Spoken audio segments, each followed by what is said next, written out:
नमस्कार.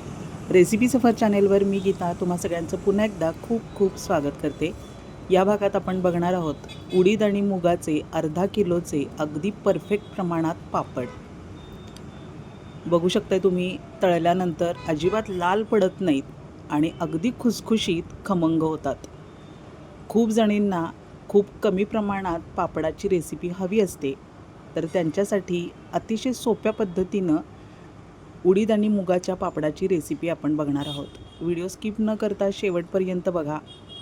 यामध्ये पापड खार आणि मिठाचं प्रमाण अगदी योग्य सांगितल्यामुळं पापड बघा कसे पांढरे शुभ्र झालेत, अजिबात लाल पडत नाहीत आणि आहे असेच वर्षभर टिकतात. लिज्जत पापडप्रमाणेच अतिशय चविष्ट आणि सुंदर पापड आपण घरच्या घरी बनवू शकतो.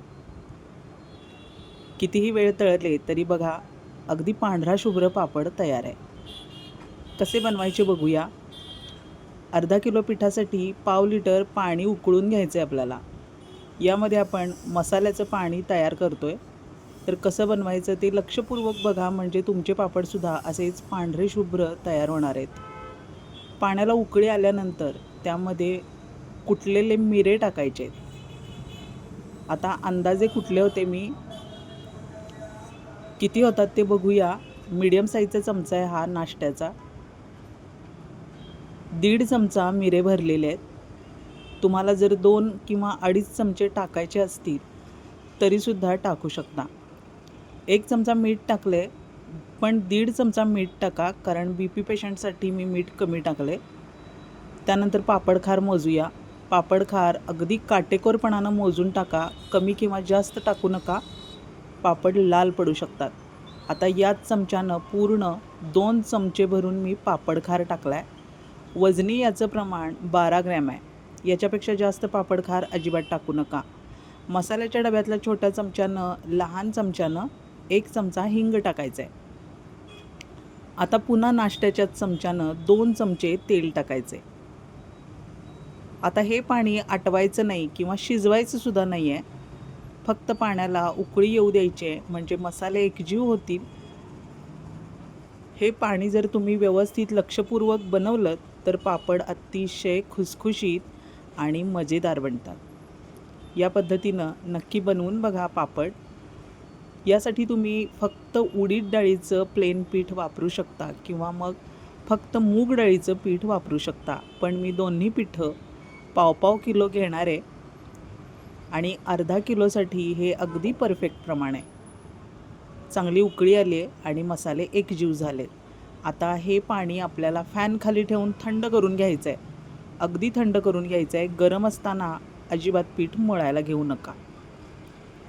पाव किलो उडीद डाळीचं पीठ आणि पाव किलो मूग डाळीचं पीठ आहे. हे दोन्ही पिठं मी समप्रमाणात घेतलेली आहे. पाणीसुद्धा आपलं थंड झालं आहे. आता याच पाण्यात हे पीठ आपल्याला मळून घ्यायचं आहे.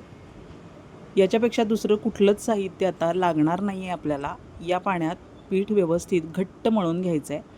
पण त्याआधी आपल्याला एक सिक्रेट पीठ टाकायचं आहे. पाव कप हे साबुदाण्याचे पीठ आहे. तुम्ही रेडीमेड वापरू शकता किंवा मग साबुदाणे हलके कढईत भाजून फुलेपर्यंत भाजायचे आणि मिक्सरला दळून पावडर करायची.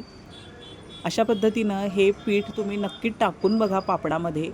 पापड अतिशय खुसखुशीत आणि खमंग तयार होतात. आजपर्यंत तुम्ही जर हे पीठ वापरलं नसेल तर यावेळी हे पीठ वापरून नक्की पापड बनवून बघा आणि फीडबॅक द्यायला विसरू नका. सगळी पिठं व्यवस्थित मिक्स करून घ्यायचे आहेत. त्यामुळे आपल्याला सगळीकडं हे मसाल्याचं पाणी व्यवस्थित लागणार आहे आणि पीठ छान तयार होणार आहे. आता थंड झालेलं हे पाणी पिठात मिक्स करायचं आहे. एकदम ओतायचं नाही, थोडं थोडं ओतायचं आणि पीठ घट्ट मळून घ्यायचं आहे. उडदाचे पापड बनवताना चमचाभर पाणी जरी जास्त झालं तरी पापड लाटताना पोळपाटाला चिकटतात. असं होऊ नये म्हणून पाणी जपून वापरायचं आहे. आता हे सगळं पाणी आपल्याला लागणार आहे. मळत मळत व्यवस्थित अंदाज घेत आपल्याला पीठ सगळंच व्यवस्थित मळून घ्यायचं आहे. थोडंसं थंड पाण्याचा शिपका देऊन घेणार आहे मी.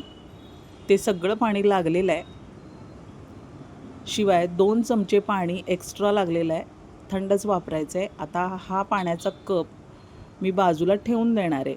हे पाणी आता लागणार नाही आपल्याला, यातलं फक्त 2 चमचे पाणी लागले. 2 तास ठेवल्यानंतर पीठ कुटून घ्यायचं आहे. कुटून घेतल्यामुळं पीठ पांढरं शुभ्र आणि अगदी मऊसूत तयार होतं आणि लाटताना पोळपाटाला पापड अजिबात चिकटत नाहीत. थोडासा तेलाचा हात लावायचा आणि अशा पद्धतीनं पीठ कुटून घ्यायचे. मळून झाल्यानंतर 2 ते 3 तास नक्की ठेवा, त्यामुळं पापड छान तयार होतात. फक्त 2-3 चिमूट उडीद डाळीचं पीठ घ्यायचं आहे. खूप जास्त प्रमाणात पीठ घेऊ नका, एवढं पीठ अगदी पुरेसं होणार आहे. आणि या पिठावर आपल्याला पापड लाटून घ्यायचं आहे. हव्या त्या साईजची आपल्याला पापड लाटून घेऊ शकतो आपण, पण मी थोडासा मोठा पापड लाटणार आहे. किती छान आणि सरसर पापड लाटले जात आहेत बघू शकताय तुम्ही. एवढंच पीठ घ्यायचं आहे, खूप जास्त पीठ लाटताना वापरायचं नाही, नाहीतर पापड लाल होतो.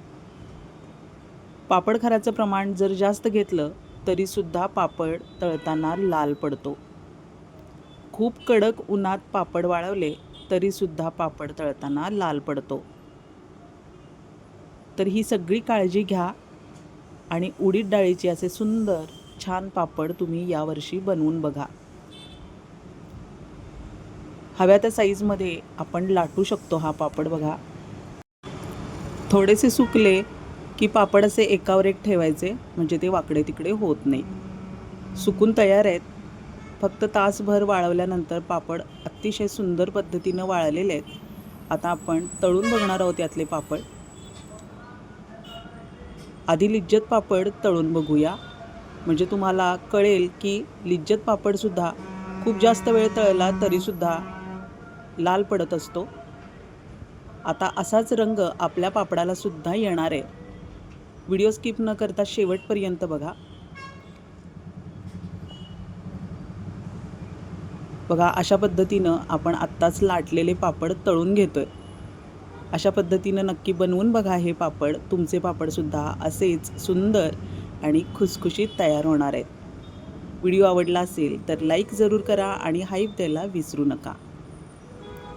अजूनही पापडाचे अनेक प्रकार आपल्या चॅनेलवर मी घेऊन येत राहणार आहे, तर चॅनेल सबस्क्राईब करून ठेवा, म्हणजे नवीन व्हिडिओचं नोटिफिकेशन तुम्हाला लगेचच मिळेल. व्हिडिओ आवडला असेल तर लाईक करा आणि हाईप द्यायला अजिबात विसरू नका. व्हिडिओ शेअर करा आणि कमेंटमध्ये सांगा व्हिडिओ कसा वाटला. अजून कोणत्या प्रकारचे पापड तुम्हाला बघायला आवडतील हे सुद्धा कमेंटमध्ये सांगा.